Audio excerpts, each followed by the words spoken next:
Iran जंग में America के लिए एक और इंतहाई खौफनाक दिन। 3 तैयारे मार गिराए गए, 2 हेलीकॉप्टर्स पर फायरिंग, अमले का एक रुकन लापता।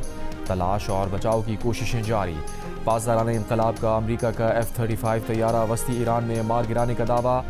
तबाह तैयारे का पायलट ईरान में सिक्योरिटी फोर्सेज की जानिब से गिरफ्तार किए जाने की मुतज़ाद इत्तलात। ईरान ने अमेरिका के A-10 लड़ाका तैयारे को आबनाए हुर्मुज़ के करीब मार गिराया।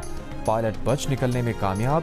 अमेरिका के F-15 तैयारे को भी निशाना बनाया गया, जिसे रेस्क्यू करने के लिए आए 2 हेलीकॉप्टर्स पर भी हमले किए गए। ये हेलीकॉप्टर पायलट को रेस्क्यू करके ले जा रहे थे।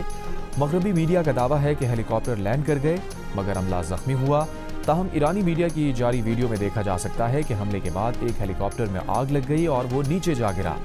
ईरान ने एक अमरीकी ड्रोन तबाह करने की वीडियो भी जारी कर दी।